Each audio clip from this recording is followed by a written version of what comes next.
Day-old newborn girl born out of non-consanguineous marriage was evaluated for tense blisters were there and denuded skin was there since birth. Child develops these while the mother handles the baby.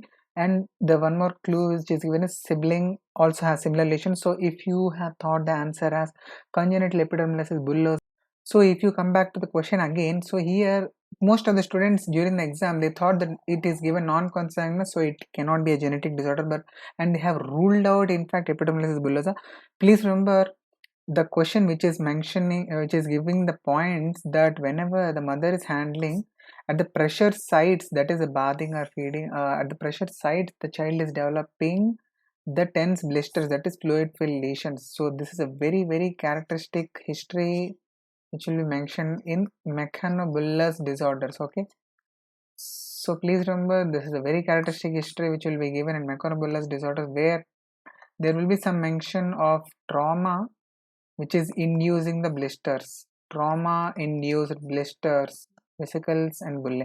So this characteristic history will be in favor of epidermolysis bullosa. That is very important point. And also one more point is sibling of the child has similar lesions, so that is also a strong point which is in favor of epidermolysis bullosa. Okay, so for those who might have thought the answer is congenital bullous ichthyosiform erythroderma, please remember there is no mention anywhere in the question about erythroderma where there will be more than 90% of the scaling and erythema present over the body. More than 90% body surface area will show scaling and erythema.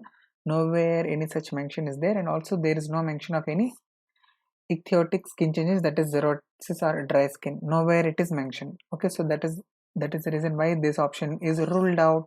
And why is it not congenital syphilis? Is because there will be a very peculiar triad in the case of this congenital syphilis, where there will be some mention about hepatosplenomegaly and also there will be mention of rhinitis, of course along with this very characteristic vesicles and bullous lesions which will be seen over the palms and on the soles. This is a very characteristic feature seen in congenital syphilis. Why? Because in adult forms of primary, secondary, tertiary syphilis there will not be any vesiculobullous lesions which can be seen, but in the case of congenital syphilis this is a very characteristic observation, that is vesiculobullous lesions will be seen on the palms and soles, and in fact it is because of this reason this congenital syphilis is also called as syphilitic pemphigus.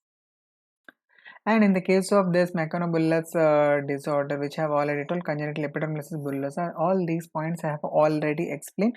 Lesions develop at birth or early stage and they are going to persist throughout the life. And there are three variants of epidermolysis bullosa: simplex, junctional and dystrophica, where keratin 514, laminin 332-5 and type 7 collagen respectively are the ones which are going to be involved.